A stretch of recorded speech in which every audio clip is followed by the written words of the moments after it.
yang melewati titik-titik kehinaan ini. Untuk apa? Maka pertanyaannya, untuk apa Allah yang begitu tinggi mau merepotkan dirinya di mana manusia tidak mau? Saya harap saudara bisa mengerti sekarang. Yesus merendahkan diri jadi manusia, hidup sebagai manusia, dan harus bertumbuh jadi manusia dan mengalami kelelahan segala macam itu. Apa untuk apa? Maka Alkitab mencatat, saya berikan 4 ayat utama yang dicatat dalam Alkitab dalam 1 Timotius 1 ayat 15. Yesus datang ke dunia untuk menyelamatkan orang berdosa. Markus 10 ayat 45, Anak Manusia datang untuk memberikan nyawanya menjadi tebusan bagi banyak orang.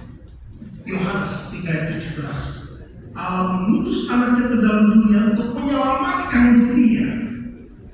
Dan Yohanes 10 ayat 10, 5 pasal sebelum ayat utama kita, Yesus datang supaya kita mempunyai hidup.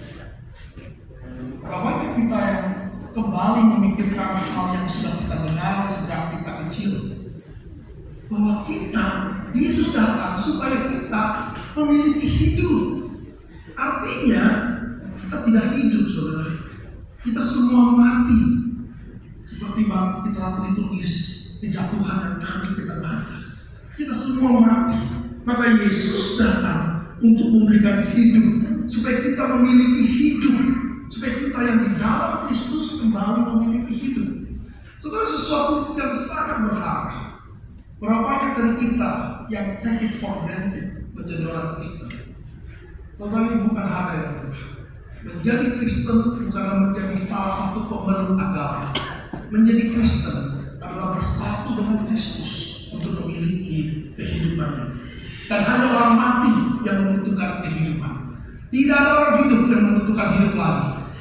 Hanya orang mati. Maka Yohanes 15 mau menjelaskan apa yang Yesus katakan dalam Yohanes 10, bahwa Dia datang supaya kita memiliki hidup. Dan Yohanes 15 menambahkan lebih, bukan sekedar hidup, tapi membuat kita memiliki buah. Dan Yohanes menggunakan bahasa yang exaggerated, bukan cuma buah, tapi buah yang banyak. Maka ini sesuatu yang penting, saudara. Kita mati tidak mungkin hidup, kita mati tidak mungkin berbuah. Maka Natal bukanlah bicara mengenai hidup yang lebih stabil, lebih nyaman, lebih aman. Tapi apakah saya memiliki hidup? Karena jika kita tidak memiliki hidup, tidak ada guna semua resolusi-resolusi saudara. Tidak ada guna semua tekad-tekad saudara. Maka kita harus memikirkan, apakah saya hidup? Dan kalau saya hidup, apakah saya berbuah? Dan Yesus kasih tahu bagaimana caranya supaya kita berbuah.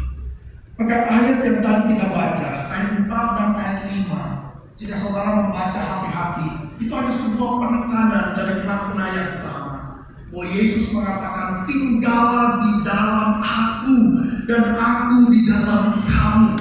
Di sebuah kalimat imperatif yang menentukan apakah kita hidup atau mati. Maka ranting kita diibaratkan sebagai ranting atau